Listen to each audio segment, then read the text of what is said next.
dari ilmu hadis. Ini ilmu hadis ada 8 minimal cara belajar. Pertama namanya sama, mendengar guru, nyimak. Yang kedua namanya qiraah ala syekh, nyetor ke guru, seperti murid tahfiz Quran nyetor ke gurunya. Yang ketiga ijazah. Nah ini dulu deh, ijazah. Apa kelebihan sama? Sama itu dobit, langsung gurunya dapat apa kita dapat. Tapi kalau dapat sama, mendengar, membacakan, gak diijazahi. Misalnya gini, saya cuma baca 3 atau mendengar 3, bagi 3 doang. Tapi kalau ijazah itu lebih umum dalam ilmu hadis. Namun kalau kita sebut ijazah dalam istilah-istilah biasa, maksudnya bisa mengajarkan, mengizinkan. Mana dalilnya? Jadi mereka meragukan ini, bahwa Nabi mengajarkan Al-Fatihah kepada Abu Sa'id. Terus Nabi tidak mengajarkan ruqyah. Kan saya tidak mengatakan bahwa Nabi mengajarkan ruqyah kepada Abu Sa'id. Coba, ada kalimat di belakang itu yang dijadikan wa ma yudrika annaha ruqyah. Ya, kan gitu kalimat di belakang hadis itu. Apa coba artinya? Wa ma yudrika. Ada yang bisa bahasa Arab? Kalau bahasa Arabnya baru ujurumiyah, ya jangan coba-coba dulu lah. Ya, mendebat. Ini gara-gara ketemu sama Cang Nandar nih, mulai belagu nih. Astagfirullahaladzim. Wa ma yudrika annaha min ruqyah. Kalau Sufyan bin Uyainah membedakan wa ma adraka dengan wa ma yudrika. Tapi Imam Ibnu Hajar pensyarah Sahih Bukhari mengatakan enggak begitu. Jadi imam bisa beda sama imam, masa kita enggak boleh beda? Masa antum mewajibkan kita harus ikut antum? Kan enggak. Kita juga mau enggak mewajibkan antum ikut kita. Ya kan? Ya ikut-ikut aja, ya enggak ya sudah.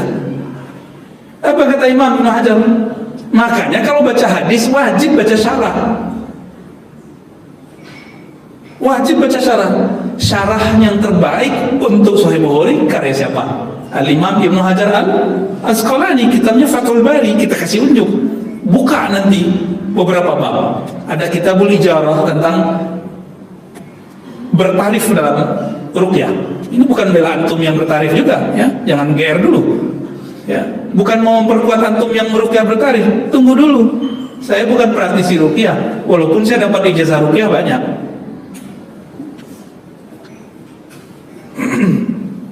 Kalau kertas lembar sertifikat nggak laku oleh Rasulullah, nggak bisa dapat syafaat antum dalam ruqyah. Ya, harus dapat ijazah sanad, ada sanadnya, dan itu bersambung sampai kepada Rasulullah SAW. Dalam syarah Fathul Bari, Imam Al-Hafiz Ibnu Hajar pensyarah Sahih Bukhari mengatakan, wa ma yudrika, itu basa-basi, masa ente nggak paham, pura-pura nggak tahu kalau ini bukan ruqyah, gitu maksudnya. Li ta'ajjub. Itu bahasa Arabnya Imam Ibnu Hajar Al-Asqalani. Atau heran, masa sih nggak ngerti gitu. Jadi di hadis sebelum itu, jadi ini keutamaan kitab tafsir di Sahih Bukhari, ada satu bab judulnya keutamaan surat Al-Fatihah, judulnya Fatihatul Kitab, ya. Keutamaan Fatihatul Kitab. Itu hadis pertama riwayat Abu Sa'id Al-Khudri, kedua juga Abu Sa'id Al-Khudri. Yang pertama saya kisahkan bergabung dengan yang kedua. Yang pertama itu apa? Nabi manggil Abu Sa'id lagi sholat, manggil. Kalau kita lagi sholat gimana? Nyaut orang nggak? Tetapi di Quran kan ada, jika Allah Rasul manggil walaupun lagi sholat wajib nyaut. Itu hebatnya, ya. Akhirnya Abu Sa'id datang kepada Rasulullah. Nah, Rasulullah menjanjikan, Abu Sa'id, lau allimannak a'zama surah fil Quran. Aku akan ajarkan engkau, u'allimannak. Itulah yang artinya ijazah. Bahasa hadisnya u'allim, bahasa mustalahnya ijazah. Paham? Paham jangan dari? Udah dapat ijazah belum? Ya. La u'allimannak, aku akan ajarkan kepada engkau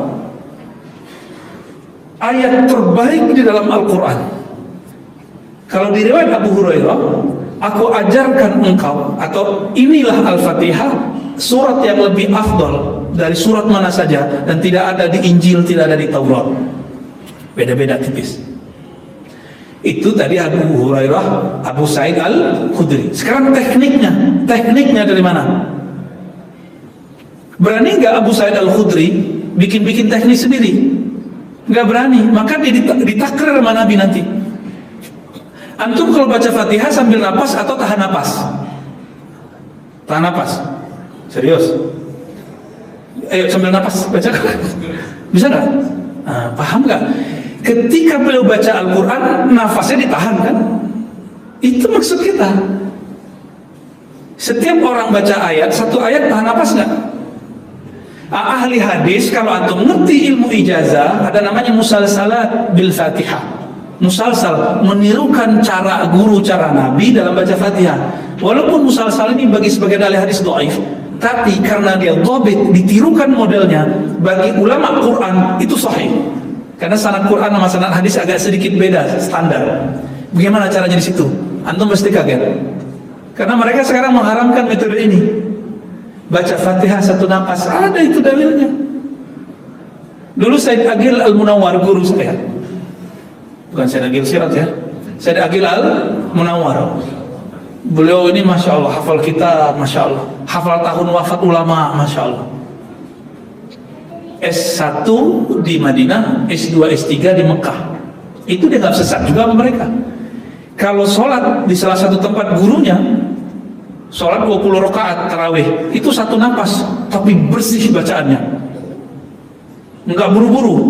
Bismillahnya jelas, Alhamdulillahnya jelas. Satu pas. Karena ada ijazahnya. Kalau nggak tahu nanya. Namanya ijazah musalsalat bil Fatihah. Banyak hal di dunia ini yang kita nggak tahu. Saya dulu juga nggak tahu. Ini baru saya tahu 3 tahun yang lalu. Saya pun baru tahu ini 3 tahun yang lalu. Lewat murid-murid Syekh Yasin Al-Fadani. Nyampe, saya kira juga dulu bid'ah baca Al-Fatihah satu napas. Ternyata itu. Maka kita tobat dari kejahilan kita. Saya bertobat dari kejahilan saya. Jabir bin Abdullah meriwayatkan metode ruqyah. Di situ disebutkan 2 versi. Setelah membaca itu meludah, atau yang kedua menghembus, yanfus.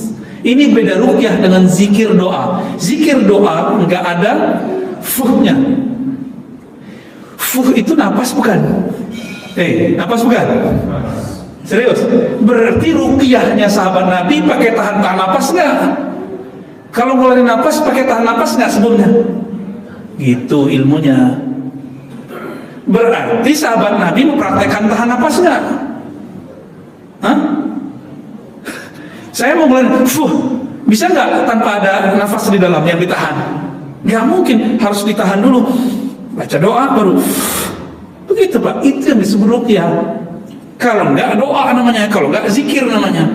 Jadi nih kita kasih tahu kenapa antum pernah meruqyah Quran. Pakai Quran nih udah sakti, tapi enggak tembus-tembus, enggak ada efek. Karena enggak mempraktekkan hembusan atau sentuhan ketukan, tapping namanya. Untuk kasus tertentu Nabi menepuk